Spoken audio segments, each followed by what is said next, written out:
Baik saudara, langsung dari Bumi Kenyalang, kita terus sahaja bersama dengan rakan penyampai yang seterusnya, Damia Cassandra Manja dari Kuching. Silakan Damia.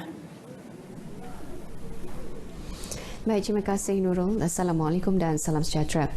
Persidangan hari kedua mesyuarat kedua bagi penggal keempat Dewan Undangan Negeri DUN Sarawak ke-18 telah berlangsung di Kompleks DUN Petrajaya Kuching hari ini.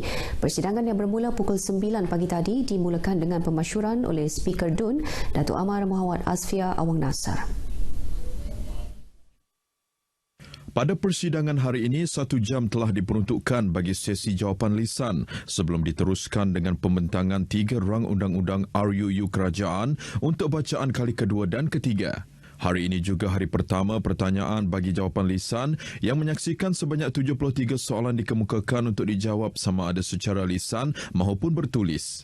Manakala bagi pembentangan RUU ia melibatkan sumber asli dan alam sekitar pindaan 2019, Perpustakaan Negeri Sarawak pindaan 2019 dan Warisan Sarawak pindaan 2019. Penggunaan bas hidrogen masih belum dapat dilaksanakan di negeri ini. Demikian pandangan Ahli Dewan Undangan Negeri Adun Kota Sentosa Chong Chiang Jen dalam persidangan Dewan Undangan Negeri hari ini. Menurut beliau, walaupun langkah itu dilihat bertujuan untuk memelihara kualiti udara dan alam sekitar serta mengurangkan pembebasan gas karbon dioksida, namun ia melibatkan kos yang sangat tinggi.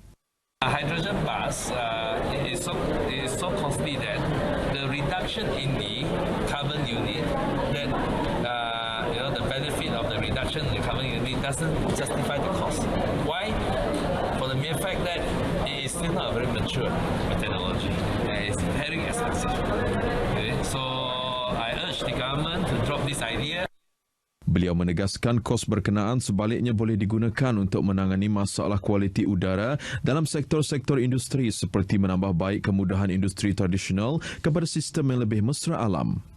Selain itu, kos tersebut juga boleh dijimatkan serta digunakan bagi menyelesaikan masalah-masalah kesesakan aliran trafik di beberapa kawasan demi kesejahteraan rakyat di negeri ini.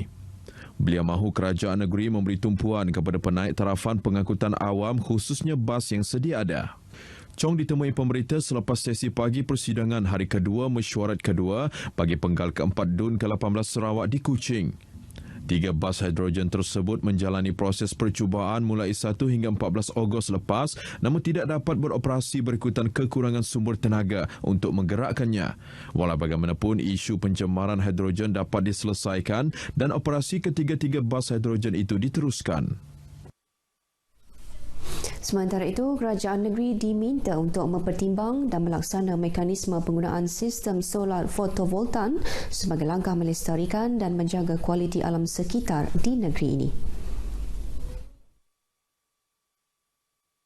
Menurut Adun Kota Sentosa, Chong Chiang Jen, inisiatif ini akan menggalakkan penggunaan tenaga suria dalam isi rumah dan seterusnya membangunkan industri tenaga solar. Number one, it reduce your electricity bill.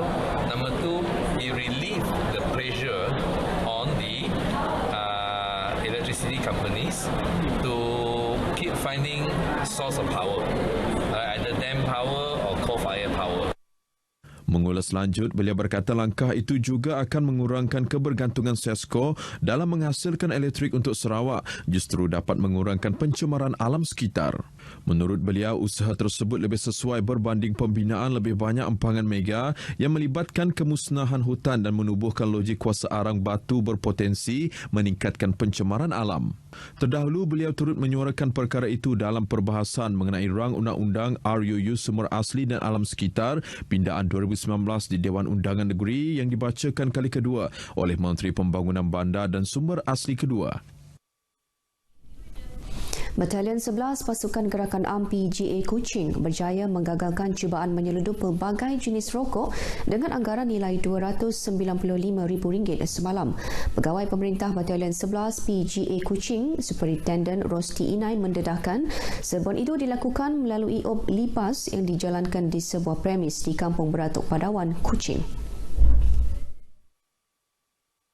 Superintendent Rosdi mendedahkan serbuan yang dilakukan kira-kira pukul 1.50 petang itu telah berjaya merampas 1,250 karton rokok yang disembunyikan dalam premis dan sebuah van yang diparkir di premis berkenaan. Beliau berkata anggaran nilai keseluruhan rampasan rokok dan van adalah RM367,000. Unit Resip Batalion PGA yang diketuai ASP Muhammad Mazlan Muhammad Arif dan 4 anggota turut menahan seorang lelaki berusia 31 tahun untuk membantu siasatan. Dan semasa pemeriksaan kita jalankan, kita turut menahan seorang lelaki berbangsa Cina yang berumur lebih kurang 31 tahun yang mengakui pemilik premis dan band berkenaan. Dan semasa pemeriksaan, beliau turut hadir bersama. Dan semasa pemeriksaan dijalankan, beliau gagal menunjukkan sebarang pemilikan sah ke atas rokok-rokok berkenaan. Hasil risikan selama 2 minggu itu mendapati rokok tersebut diseludup dari negara jiran untuk pasaran tempatan. Tangkapan dan rampasan diserah kepada Ibu Pejabat Polis Daerah Padawan untuk siasatan di bawah Seksyen 135-1D Akta Kastam 1967. Bercakap pada sidang media di PGA Batu Kawah, Superintendent Rosdi menjelaskan rokok yang diseludup didapati sentiasa dalam jumlah yang besar berikutan permintaan pasaran tempatan yang masih tinggi. Jabatan Bomba dan Penyelamat Malaysia JBPM Negeri Sarawak perlu beradaptasi dengan perubahan semasa khususnya dalam perkhidmatan. Pengarah JBPM Sarawak Hirudin Rahman berkata, berdepan pelbagai insiden yang berlaku saban hari memerlukan pihak bomba bergerak secara lebih proaktif dari kebiasaan. Menurut Khairuddin, pihak bomba telah mengalami pelbagai transformasi sejak 30 tahun lalu yang sebelum ini hanya berperanan sebagai agensi pemadam api dan kini merupakan sebuah agensi penyelamat utama. Jelasnya, Jabatan Bomba kini berada tahap yang disegani masyarakat, ekoran dari kesungguhan dan komitmen tinggi yang dipamerkan oleh pasukan ini sewaktu menjalankan tugas. Khairuddin berkata demikian pada Majlis Perhimpunan Bulanan JBPM Sarawak di Kuching.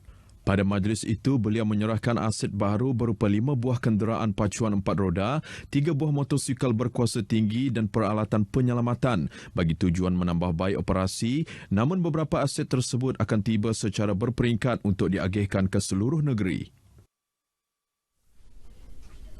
Baik, saudara, setakat ini dahulu sumbangan berita dari Sarawak untuk N5 petang ini, dan untuk berita seterusnya kembali kepada Nurul di Angkasa Puri. Silakan. Baik, terima kasih Damia langsung dari Sarawak.